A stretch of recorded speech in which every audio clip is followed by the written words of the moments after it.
Sa mga katik vloggers, mga subscribers, bago sa kaluma, mga supporters, mga dumaan, dumalaw at bumisita sa channel, lahat ng mga viewers, secret viewers at silent viewers, magandang araw.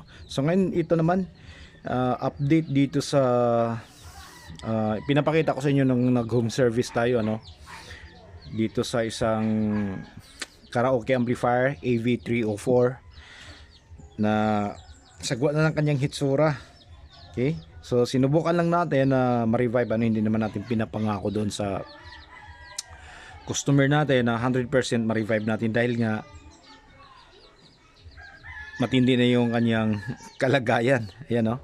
So pinalitan natin, yan naman yung mga capacitor nito. So sa pag ganito, pag re-restore ng ganito, ang ginagawa ko, kahit na nakikita na natin yung sitwasyon, kita na natin kung ano yung hitsura ng mga piyesa, kitang-kita natin na palitin na lahat. So ginagawa ko, hindi ko siya pinapalitan lahat muna. Okay? So una, tinitira ko muna yung power supply. Sinisikap natin na maging normal yung kanyang voltahe, yung kanyang output. Kaya ayan, pinalitan na natin yung apat. Pagkatapos, magko-concentrate ito to channel amplifier. Magko-concentrate ako diyan sa isang channel lang muna. Hindi ko binubunot yan lahat. Kasi halimbawa kung nagbubunot ka lahat diyan, tapos nagtatanim ka na ng mga piyesa at parehong hindi tumutunog, doon na mag-ano yung isip mo, maglalaro yung isip mo kung saan ka nagkakamali. Kung meron bang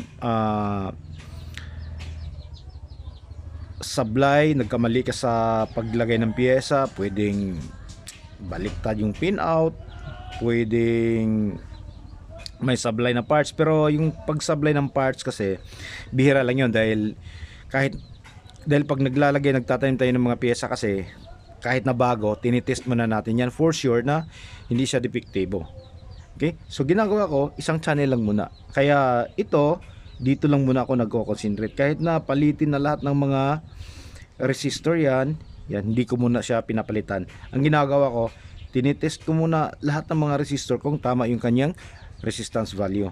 Ang pinapalitan ko direkta, kahit na maganda pa, yung mga capacitor. Ayan siya, capacitor, ayan, itong apat, tapos ito. So 6 na capacitor napalitan na natin, at lahat ng mga transistor dito sa pre-driver tsaka sa driver. Yan, pinalitan na natin lahat. Ito, matindi na yung mga hitsura niyan. Grabe na yung grabe na yung mga kalawang.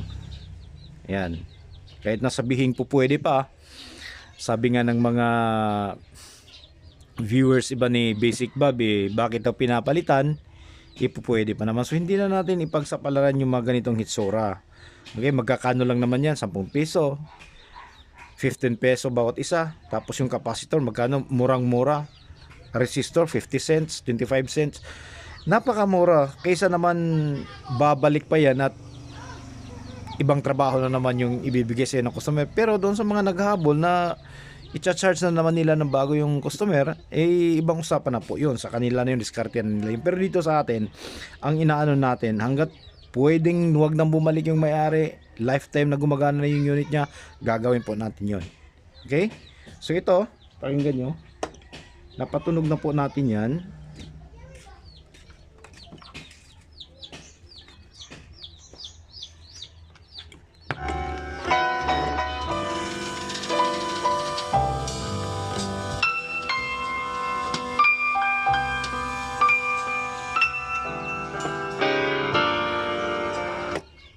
Okay, so malinis tsaka malinaw na tumunog. Pero mayroon pa pong problema yan, hindi lang natin napapansin, So ito, sa itsura ng board yan, 100% corroded yan. Okay? Yung corrosion yan, napakarami. Tapos may mga kalawang pa sa likod. So ano mangyayari dyan? Pwedeng parang grounded. So may mga magbabago dyan, yung voltage tsaka signal flow. Okay? Magkakaroon ng problema. Ang epekto nun sa circuit, magkakaroon ng hum, pwedeng distortion, pwedeng noise. Yun yung iba sa mga posibleng lalabas. So siguro, pagkabagong bili ka ng piyesa, so wala pa, hindi pa, pero hindi mo alam after ilang months or weeks, yun magkakaroon naman siya ng, maglalabas na naman siya ng panibagong problema dahil dito sa corroded circuit. So ang gagawin natin dyan, kailangan talaga nating linisin. Okay, sabunan yan, linisin. Tapos halimbawa ito, katulad nito ngayon, napatunog na natin yan. So hindi ko pa siya papalitan ng mga resistor kahit na sabihin nating palitin na siya. Lipat muna ako dito sa kabila. Pag napatunog ko na rin yan, yung kabilang channel, lahat, huhugasan ko yan sa sabunan. Pagkatapos, saka ako magpapalit ng mga resistor. So yun yung estela ko. So iwan ko sa ibang mga technician, kasi kanya-kanyang diskarte naman tayo, kanya-kanyang pamamaraan sa paggawa. Okay? Mayroong isang problema dyan na hindi mo mahalata. Mayroong isang patunay na bakit kailangan mo maghugas ng board sa ganitong mga corroded board. Ayan narinig nyo na kanina, malinaw, malinis yung tunog. Pero meron tayong ipaparinig sa inyo na kakaiba. So yung PCB natin, printed circuit board natin, ay hindi siya double-sided. Yung kanyang copper, yung kanyang metal ay nasa likod. Wala sa harap, wala sa taas. Okay? Pero, tingnan nyo paparinig natin sa inyo. Pag hinipo natin to, ito, wala akong hipuing piyesa dyan. Hipuin ko itong PCB lang. Pero, pakinggan nyo ng maigi.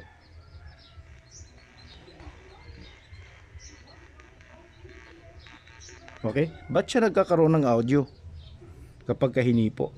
Dahil yan sa korosyon ng board.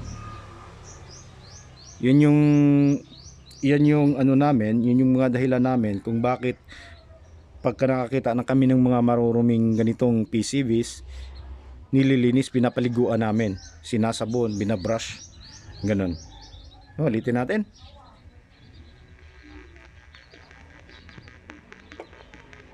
Diba? So parang ano lang yan pero pagka sinaksakan mo ng signal yan,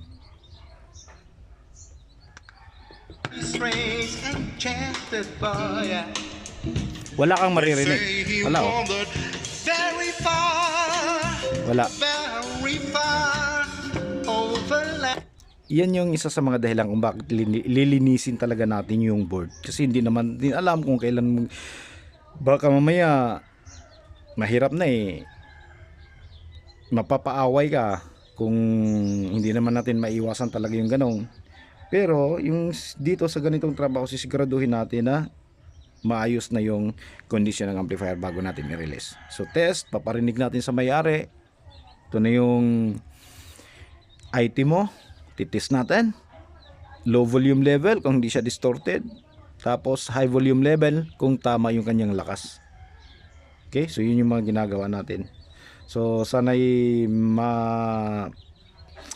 makakuha ng mga technique, makapagbigay ng aral sa mga bagong technician, mga kapwa-technician natin na ngayon pala nag-umpisa. Hindi naman sabihin bata kasi may mga matatanda na rin na ngayon pa lang sila mag-umpisa, mag-try na mag-repair ng mga amplifier. Okay? So, yan lang muna. So, siguro aabangan nyo na yung mga susunod na gagawin natin. Gagawin pa natin yung tune control dahil grabe na rin ang itim na ng tune control, yung microphone. Susubukan din natin i-revive yan. At least yung amplifier na pinaka-importante sa lahat ay nagawa na natin. Papakita ko na lang sa inyo after natin malinis yan at mapalitan lahat ng bagong mga resistors tsaka yung mga capacitor at transistor dito sa side na to. Itong side na hindi pa tumutunog. So balik natin, test natin sa may vocal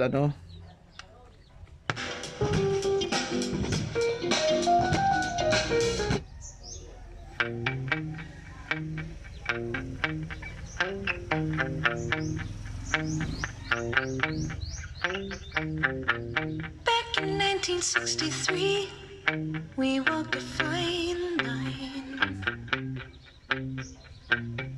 We were taken to the streets, skating on a thin. Di ba? So malinaw, malinis na, pero hindi mo alam, mayroon pa palang problema. Mayroon pa konting problema yan. So pwedeng maririnig mo yung problema na yon kapag nilakasan mo na yung volume level mo. Okay, so hanggang dito na lang siguro tayo, So maraming salamat. God bless at bye-bye.